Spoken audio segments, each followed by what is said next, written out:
Prabowo Subianto bakal evaluasi PSN yang kurang berguna untuk rakyat, apapun resikonya. Proyek Strategis Nasional atau PSN kembali menjadi sorotan masyarakat. Presiden Prabowo Subianto dikabarkan akan melakukan evaluasi terhadap sejumlah proyek strategis nasional atau PSN. Dalam sebuah video yang diunggah ke media sosial, Dasko menegaskan bahwa proyek-proyek yang dinilai kurang berguna akan ditinjau kembali. Meski diakui akan ada pihak-pihak yang tidak setuju, Presiden Prabowo tetap berkomitmen melaksanakan evaluasi ini demi kepentingan rakyat. Dasko menegaskan, apapun resikonya, evaluasi harus dilakukan.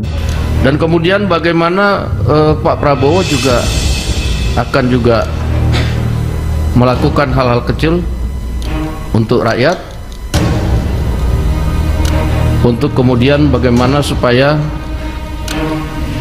mengevaluasi yang namanya proyek-proyek strategis nasional yang kurang berguna untuk masyarakat.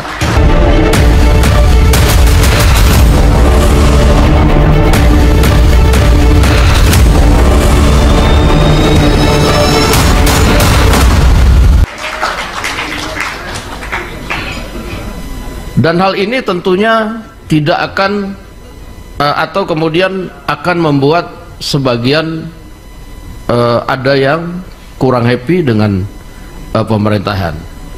Nah, oleh karena itu Pak Prabowo tetap bertekad bahwa ini harus dilakukan, apapun itu resikonya.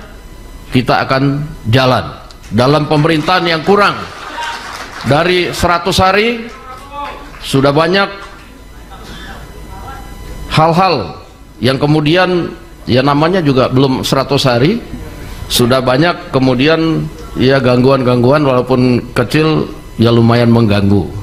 Dan itu tentunya kami minta dukungan kepada rekan-rekan sekalian. Tolong hal-hal kecil yang akan dibuat Presiden untuk kepentingan rakyat banyak ini tolong dikawal.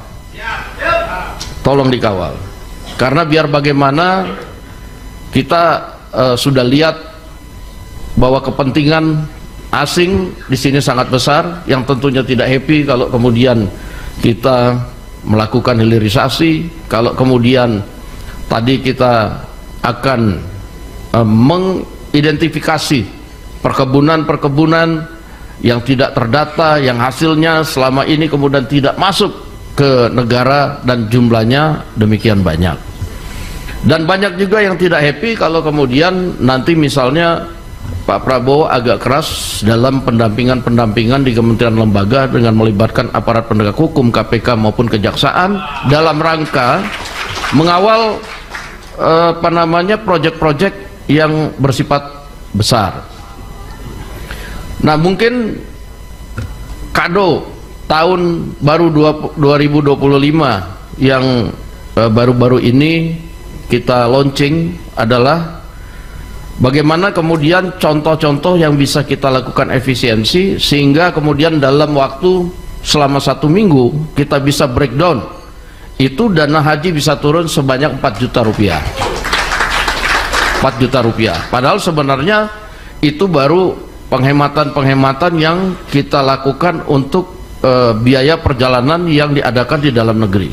Selama ini yang namanya angkutan, misalnya pesawat udara, itu nggak boleh ada pembanding, hanya dimonopoli oleh perusahaan negara.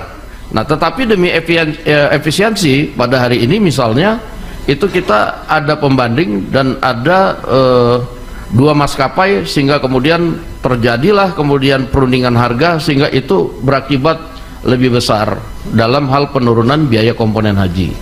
Nah, belum lagi kemudian kalau kita mau masuk, ini kita nanti mau berangkat ke Arab Saudi. Nah, itu juga penyelenggaraan tentang makanan, catering dan lain-lain, bukan Pak Ustadz Bahtiar Nasir lebih tahu bahwa kalau kita benar-benar serius, itu efisiensi akan lebih banyak dan penyelenggaraan haji akan lebih bagus sebenarnya. Nah, hal kecil yang dilakukan oleh Pak Prabowo Subianto ini akan terus dilakukan dalam bentuk apapun dan di bidang manapun untuk kepentingan rakyat.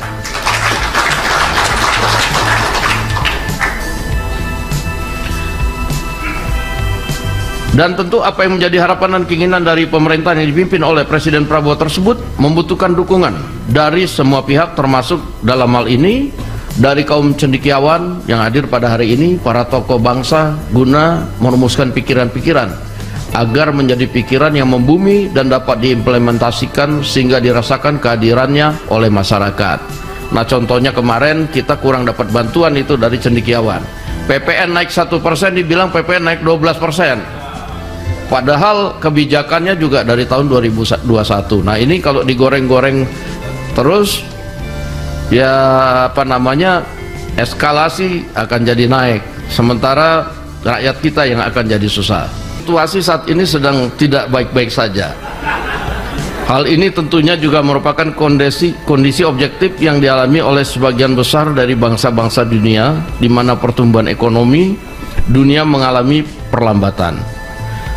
Selain itu, ancaman perang di berbagai kawasan dunia semakin tajam, termasuk yang terakhir ancaman perang dagang yang dinyatakan Donald Trump, Presiden Amerika terpilih, terhadap China dan negara-negara BRICS, yang pada akhirnya akan berpengaruh ke perekonomian nasional kita.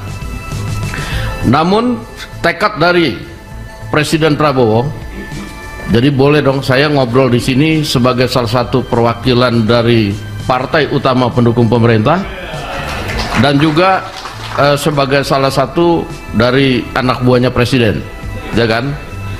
Nah, jadi tekad daripada Presiden Prabowo bahwa keadaan kawasan dunia yang pada saat ini sedang tidak baik-baik saja dan mengalami perlambatan, tentunya di dalam negeri juga harus kita lawan. Bahwa kemudian Prabowo harus diberi kesempatan untuk melakukan hal-hal kecil untuk kebaikan rakyat kita. Saya minta kepada kawan-kawan sekalian, hal-hal kecil yang sedang saat ini dirintis oleh Pak Prabowo dalam rangka memenuhi kebutuhan rakyat, seperti bagaimana, ya ini kan baru 1 hari program makan gizi gratis, makan siang gratis, kemudian bagaimana nanti tadi Pak Prabowo akan berusaha yang sebenarnya selama ini bisa dilakukan, hal-hal kecil tadi, misalnya mengumpulkan lahan-lahan sawit yang selama ini sengaja tidak didata, sengaja kemudian hasilnya banyak tetapi kemudian pajaknya tidak dibayar, dan itu kemudian dicoba untuk dikumpulkan, untuk dimaksimalkan hasilnya untuk semata-mata kepentingan rakyat, untuk menambah APBN yang selama ini kurang. Bagaimana hal-hal kecil yang akan dilakukan oleh Pak Prabowo dalam melakukan efisiensi terhadap pengeluaran kementerian dan lembaga.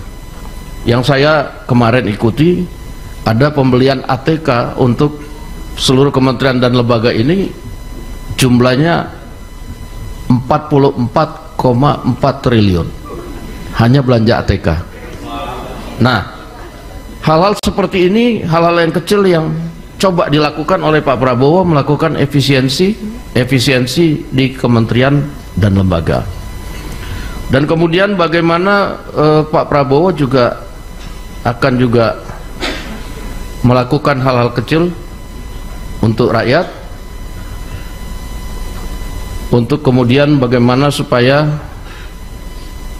mengevaluasi yang namanya proyek-proyek strategis nasional yang kurang berguna untuk masyarakat. Dan hal ini tentunya tidak akan atau kemudian akan membuat sebagian ada yang kurang happy dengan pemerintahan. Nah, oleh karena itu Pak Prabowo tetap bertekad bahwa ini harus dilakukan, apapun itu resikonya, kita akan jalan. Dalam pemerintahan yang kurang dari 100 hari sudah banyak hal-hal yang kemudian, ya namanya juga belum 100 hari, sudah banyak kemudian ya gangguan-gangguan, walaupun kecil ya lumayan mengganggu. Dan itu Dan itu tentunya kami minta dukungan kepada rekan-rekan sekalian. Tolong hal-hal kecil yang akan dibuat presiden untuk kepentingan rakyat banyak ini tolong dikawal. Tolong dikawal. Karena biar bagaimana kita sudah lihat bahwa kepentingan asing di sini sangat besar, yang tentunya tidak happy kalau kemudian kita melakukan hilirisasi, kalau kemudian tadi kita akan mengidentifikasi perkebunan-perkebunan yang tidak terdata, yang hasilnya selama ini kemudian tidak masuk ke negara dan jumlahnya demikian banyak. Dan banyak juga yang tidak happy kalau kemudian nanti misalnya Pak Prabowo agak keras dalam pendampingan di kementerian lembaga dengan melibatkan aparat penegak hukum, KPK maupun kejaksaan dalam rangka mengawal proyek-proyek yang bersifat besar. Nah, mungkin kado tahun baru 2025 yang baru-baru ini kita launching adalah bagaimana kemudian contoh-contoh yang bisa kita lakukan efisiensi sehingga kemudian dalam waktu selama 1 minggu kita bisa breakdown, itu dana haji bisa turun sebanyak 4 juta rupiah. 4 juta rupiah. Padahal sebenarnya itu baru penghematan-penghematan yang kita lakukan untuk biaya perjalanan yang diadakan di dalam negeri. Selama ini yang namanya angkutan, misalnya pesawat udara, itu nggak boleh ada pembanding, hanya dimonopoli oleh perusahaan negara. Nah, tetapi demi efisiensi pada hari ini misalnya itu kita ada pembanding dan ada 2 maskapai, sehingga kemudian terjadilah kemudian perundingan harga, sehingga itu berakibat lebih besar dalam hal penurunan biaya komponen haji. Nah, belum lagi kemudian kalau kita mau masuk, ini kita nanti mau berangkat ke Arab Saudi. Nah, itu juga penyelenggaraan tentang makanan, catering dan lain-lain, bukan Pak Ustadz Bahtiar Nasir lebih tahu bahwa kalau kita benar-benar serius, itu efisiensi akan lebih banyak dan penyelenggaraan haji akan lebih bagus sebenarnya. Nah, hal kecil yang dilakukan oleh Pak Prabowo Subianto ini akan terus dilakukan dalam bentuk apapun dan di bidang manapun untuk kepentingan rakyat.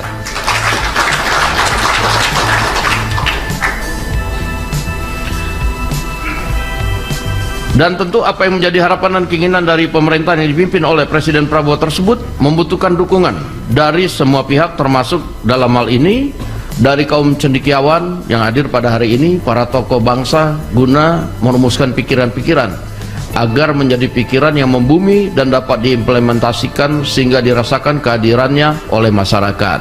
Nah, contohnya kemarin kita kurang dapat bantuan itu dari cendekiawan. PPN naik 1%, dibilang PPN naik 12%.